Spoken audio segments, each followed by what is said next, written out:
पोह्याचा भावार्थही सुंदर आहे. त्या सुंदर भावार्थाकडे आपण सगळेजण लक्ष देऊया.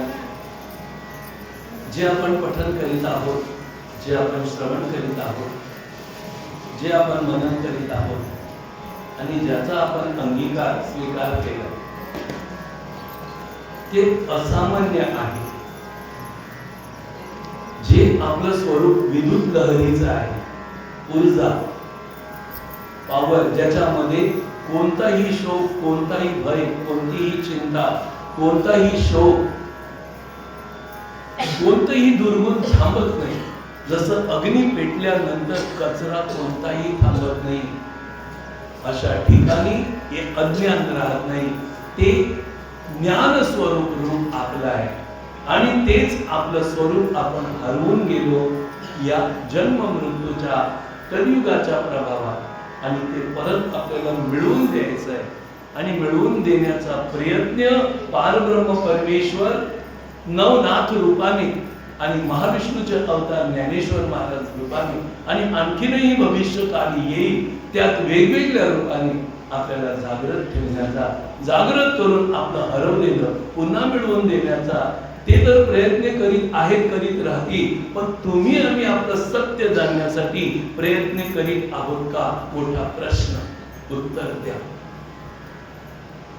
तुम्ही कोण आहात? आनंद स्वरूप, प्रकाश रूप, दुःख रहित, शोक रहित, भय रहित, चिंता रहित आणि जन्म मृत्यू रहित, रोग रहित. आता हा रोग रहित वाक्य फार महत्वाचं आहे. तुम्ही सांगाल महाराज आम्ही रोग रहित कसे?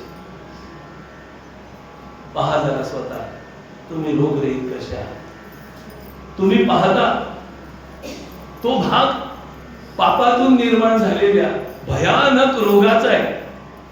तो आहे भयानक रोग. पहिला मोठा रोग आहे भयानक, ज्याच्यात भयानक दुःख लपले. त्याचं नाव आहे जन्म. कोणता रोग आहे? हा रोग पहिला समजलाय का तुम्हाला? या रोगाचा डॉक्टर कुठे आहे तो शोधा. शरीरावरचे रोग नाही शोधले, असेच मरून गेले कुत्र्या मांजरांसारखे तरी चालतील. किती अनंत वेळा मेलो आणि जन्मलो. तो जन्म मृत्यू भयानक रोग आहे. तो नष्ट करायचा आहे आणि त्या रोगाला नष्ट करण्यासाठी माऊली हे ज्ञानेश्वरी सांगते. बोला तुम्हाला कोणता रोग आहे? हे शरीराचे, संसाराचे हे रोग धरूच नका. हे तर कर्माचं फल आहे.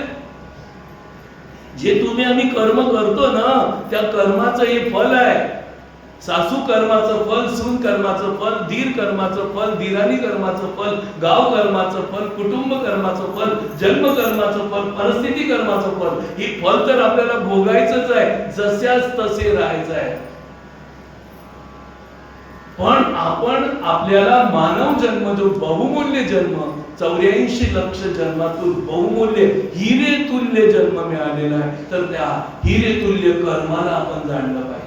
सांगा, हिरा दिला, सोनं दिलं, चांदी दिलं, तांबा पित्तल दिलं, दगड धोंडे दिले. आता जसं जसं वस्तू आपल्या हातात येईल तसा तसा भाव येईल की नाही? आता एखादीने नकली घातले आणि फिरायला गेली तर ती कधी पण अशी रुबाबात नाही राहणार.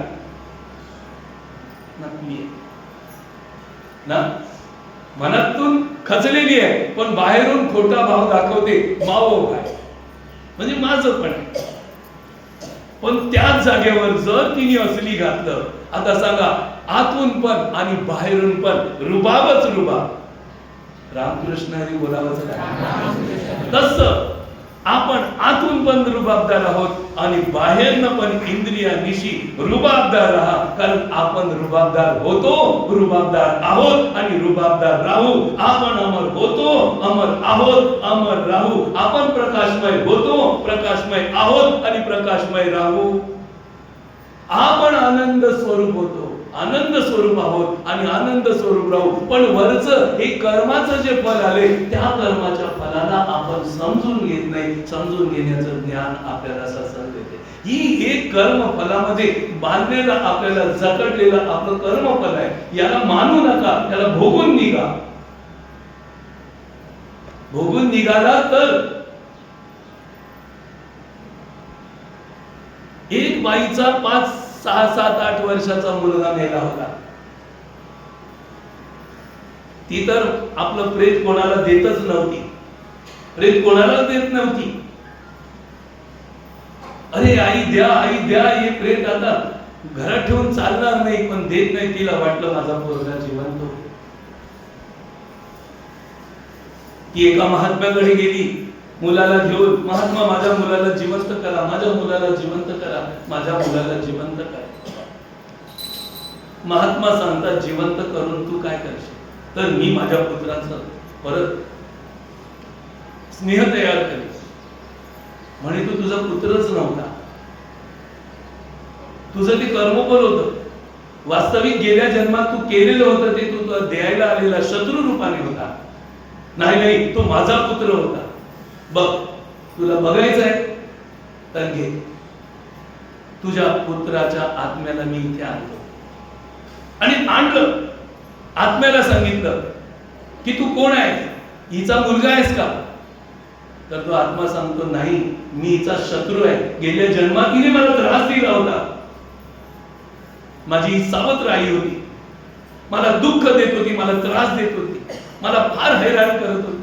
मी तडफडून मेलो होतो, पण मनामध्ये होतं की मी हिचा बदला घेईन, हिला दुःख दिल्याशिवाय माझा आत्मा शांत होणार नाही. म्हणून मी हिच्या पोटी जन्माला आलो आणि हिला त्रस्तवलं. माझा बदला समाप्त झाला. हे माझं कर्माचं फल. आता मी काही हिचा पुत्र म्हणत नाही, मी हिचा शत्रू आहे.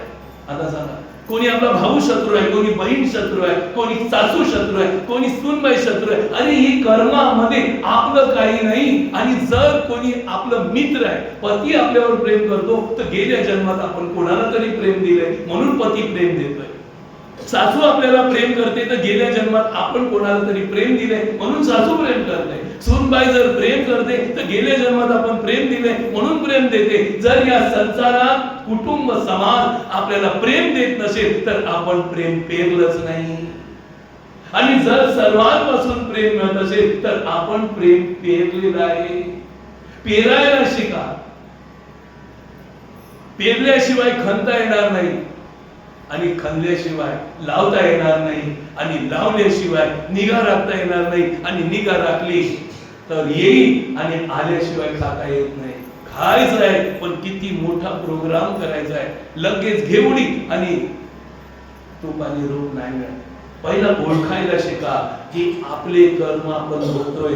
न कोणी या जगामध्ये आपला शत्रू आहे, न कोणी आपला मित्र आहे. ते आपलं प्रारब्ध योग, केल्या जन्माचं कर्माचं फल आहे. मग तो संबंध, तो गाव, ते कुटुंब, ते जीवन, ती श्रीमंती, ती गरिबी, जे आहे ते आपलं कर्मफल आहे. पुढे बघा भविष्यात, दूरदृष्टी करा. जसं दुर्बीण लावल्यावर दूरचं जवळ दिसते, तसं ते दूरचं जवळ बघा. बघायला शिका, तर इकडचं ममत्व कमी होईल, आणि कुठेतरी आपले चुकीचे कर्म थांबतील. आणि चुकीचे कर्म थांबले तर भविष्य सुंदर होईल. आणि जर आता पण चुकीचे कर्म करत राहिलो, जे भविष्यात आपल्याला दुःख नको पाहिजे, ते त्याला कारण होऊन आजचं कर्म. पण तेव्हा आपण भविष्यात कर्म भोगत असू, तेव्हा आजचं कर्म आठवणार नाही की मी गेल्या जन्मात काहीतरी केलं होतं, ते आज आलं. जसं गेल्या जन्माचं आपण आठवत नाही की आज मला आलंय. म्हणून सावध राहा. त्रिकाल ज्ञान घ्यायचंय तर अंतरा मध्ये एक रूपा, तो दिव्य प्रकाश, तो दिव्य ज्योत आपल्याला पाहायची आहे, जाणायची आहे, आणि त्याच्यातून आपलं अंतरंग शोधून काढायचं आहे. हाडा मासाचा रक्ताचं शरीर आपण नाही. हे तर आपलं कर्म करा. यात गर्क राहू नका, नाहीतर फसा.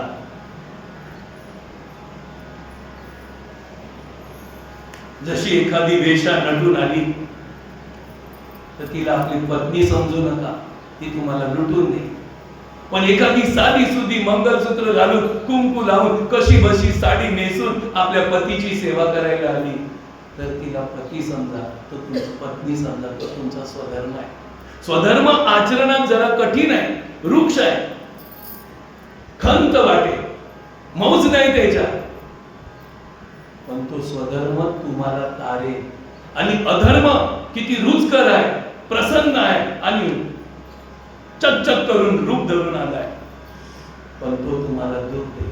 म्हणून बाहेरच्या जगतावर बसू नका, आपला स्वधर्म पालन करा. ज्या स्वधर्मामध्ये भले जरा दुःख असेल पण ते अमृत आहे, आणि स्वधर्मामध्ये सर्वत्र सुख दिसत असेल परंतु ते विष आहे. लक्षात ठेवा. या पॉलिशवर जाऊ नका. पॉलिशवर जाल तर फसून जाल, मिळालेली वेळ निघून जाईल. आता 92 कोटी श्वासोश्वासाचीच आहे.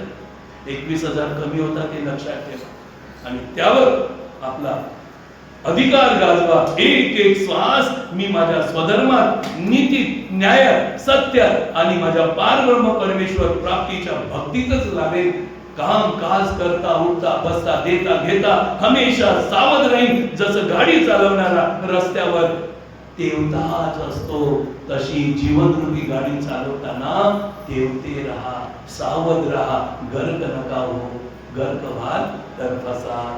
जय गोविंद जय गोपाल, जय गोविंद जय गोपाल, जय गोविंद जय गोपाल, जय गोविंद जय गोपाल. जय गिरधारी जय नंदलाल, जय गिरधारी जय नंदलाल, जय गिरधारी जय नंदलाल, जय गिरधारी जय नंदलाल, जय गिरधारी जय नंदलाल, जय गिरधारी जय नंदलाल.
या 13व्या श्लोकामध्ये 13व्या अध्यायाच्या या 7व्या श्लोकामध्ये भगवंतांनी 9 दिव्य गुण आपल्याला सांगितले, जी आपले अंग आपले स्वरूपाचे आहे इथे हरवले. जसं आपलं कुठे 500ची नोट हरवली, कुठे आपलं कानातलं पडलं किंवा गळ्यातलं तुटून पडलं, आपण पुढे जातो की शोधत राहतो?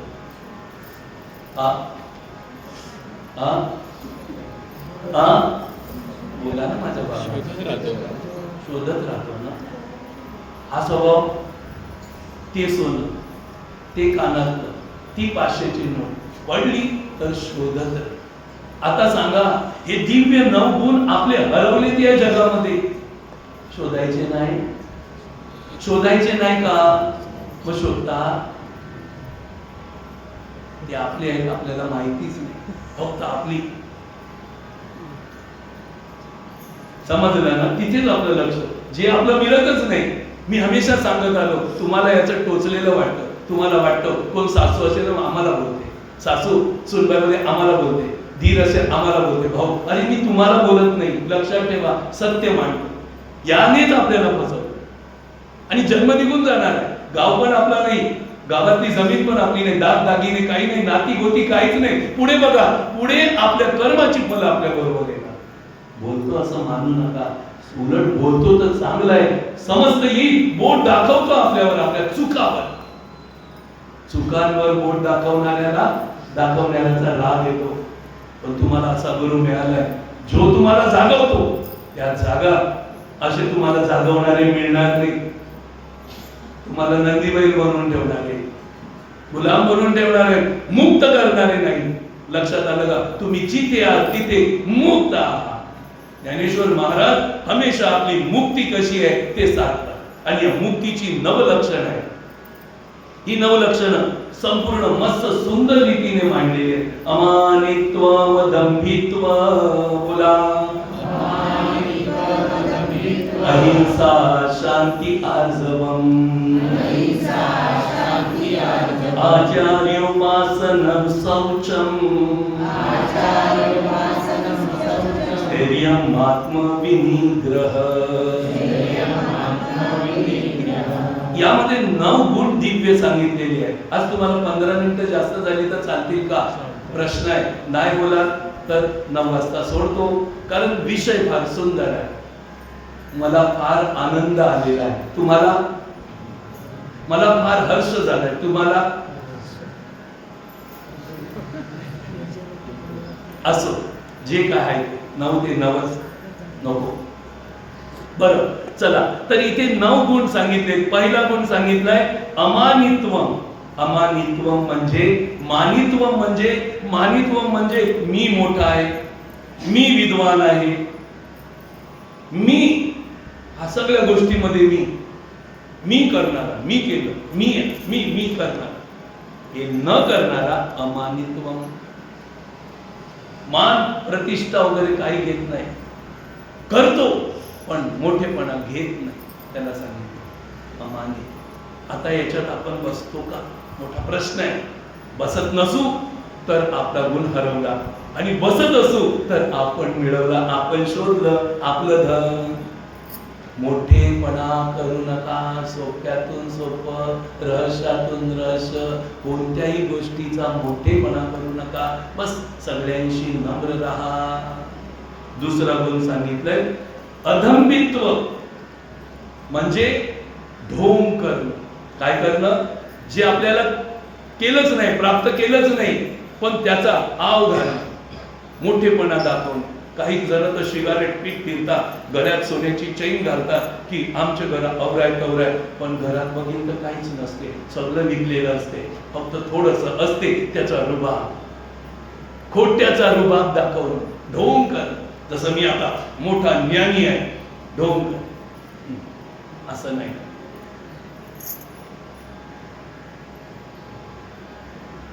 एखाद्याची मैत्रीण पक्की श्रीमंत असते आणि दुसरी मैत्रीण गरीब असते. कधी श्रीमंतीची गरिबीची हावभाव बनते आणि थोडी स्टाईल मारते, पण ती स्टाईल खरी नसते, ती खोटी असते. अशा फुकटच्या स्टाईल मारू नका. आपला जसा पती आहे, आपली जशी आहे, जशी आपली बाई, आपलं जसं कुटुंब, आपली परिस्थिती आहे, त्या परिस्थितीप्रमाणे चाला, आपल्याला आनंद मिळेल. पण दुसऱ्याची परिस्थिती बघून आपण जर ढोंग करायला लागलो तर आपल्याला दुःख होईल. म्हणून दुसऱ्याचा बंगला बनवून आपली झोपडी झाडू नका. ठेविले अनंते तैसेची राहावे, चित्ती असू द्यावे समाधान. काय सांगितलं? समाधान चित्तामध्ये पाहिजे. तिसरा गुण सांगितला शांतीच्या विरुद्ध अहिंसा. हिंसा करू नका. अहिंसा जवळ समजायला 1000 जण गेले तर एखाद्याला अहिंसा समजते, सगळ्यांना नाही. आणि तुम्ही आम्हाला ही अहिंसा समजलेली नाही का? मी ठोकून का सांगितलं? कारण आपण हिंसक आहोत. आपण प्राणी मारून खातो. मच्छर मारायला पण कमी करत नाही, उंदीर मारायला पण कमी करत नाही. सगळ्यांना मारायचं ना आपलं बघायचं, म्हणून आपण हिंसक आहोत. तिथे अहिंसा समज. चौथा गुण सांगितले शांत, नहीं तू जान. शांत, शांती, शांत. शांती परते नाही सुख, एरते आगवेची दुःख, म्हणून या शांती धरा उतराद पाहिलं तेव्हा.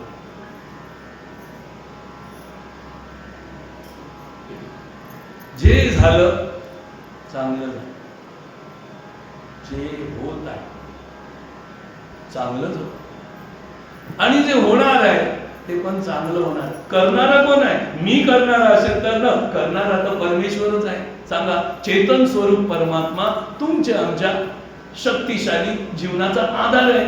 बस त्या परमात्म्यानेच करायला सुरुवात केली. तुम्ही आम्ही काय करायला सुरुवात केली? सांगा.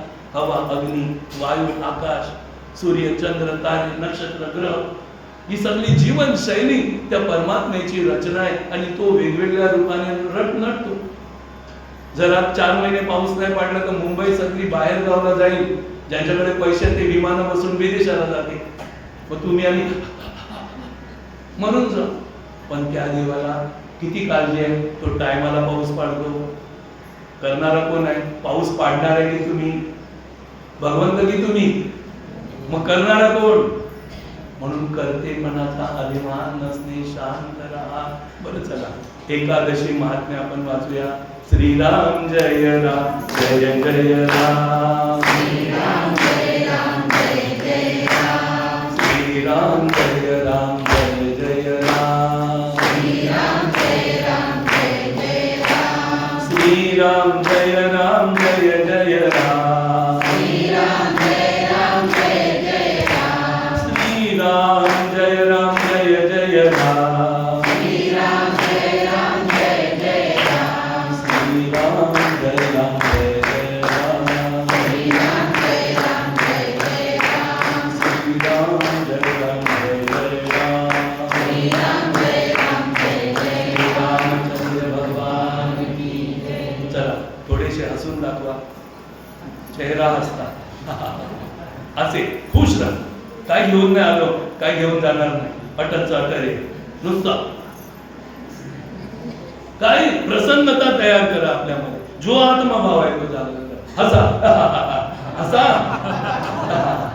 अरे कुछ लेके आया नहीं, कुछ लेके जाएगा नहीं. अरे हंसो तो दूसरे को आनंद मिलेगा. रूठो तो दूसरा दुखी हो जाएगा. अगर तुम दूसरों को दुखी करोगे तो अगले जन्म में आप दुखी हो जाओगे. और हंसोगे दूसरों को सुखी करोगे तो अगले जन्म में सुखी हो जाओगे. असा ना. आजची मस्त सुंदर योगिनी एकादशी आहे.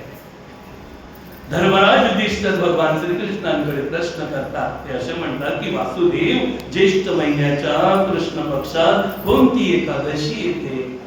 तिचा विधी कसा आहे हे सांगण्याची कृपा करावी. असा सुंदर प्रश्न. तेव्हा भगवान सांगा की नृपश्रेष्ठ, ज्येष्ठ महिन्याच्या कृष्ण पक्षात योगिनी नावाची एकादशी येते. ही महापापांचा नाश करणारी असून भवसागरात बुडालेल्यांना जीवांसाठी सनातन नौकेसारखी आहे. भवसागरात बुडत आहेत ना त्यांना होडी आहे आजची एकादशी.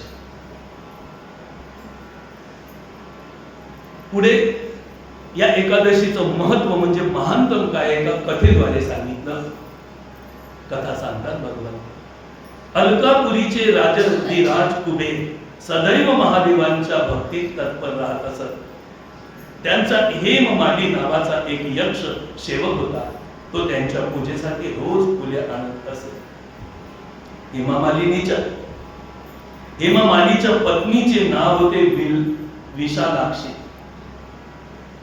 तो यक्ष काम पाशात आबद्ध होऊन सदैव पत्नीत आसक्त राहत असत. हा जो काम आहे हा डेंजरस आहे. म्हाताऱ्याला सुद्धा फसवतो. जवानांना तर फसवतो, म्हाताऱ्यांना पण फसवतो. एके दिवशी हेममाली मानस सरोवरातून फुले आणून आपल्या घरीच थांबला आणि पत्नीच्या प्रेम पाशात मग्न झाला. त्यामुळे कुबेराच्या राजभवनात जाऊ शकला नाही. टायमाला फुले पोचू शकला नाही. इकडे कुबेर मंदिरात बसून महादेवाची पूजा करीत होते. त्यांनी दुपारपर्यंत फुलांसाठी हेममालीची वाट पाहिली. जेव्हा पूजेची वेळ निघून गेली तेव्हा यक्षाने क्रोधित होऊन सेवकांना विचारले, यक्षानो, तो दुरात्मा हेममाली का आला नाही? तेव्हा यक्ष म्हणाले, राजन, तो तर पत्नीच्या कामपाशेत आसक्त होऊन घरातच रमला आहे. जसं आपण या संसारात आसक्त होऊन घरातच रमतो. हे ऐकून कुबेर अतिशय क्रोधित झाले आणि त्यांनी तात्काळ हेममालिनीला बोलाविले. तो येऊन कुबेरासमोर उभा राहिला.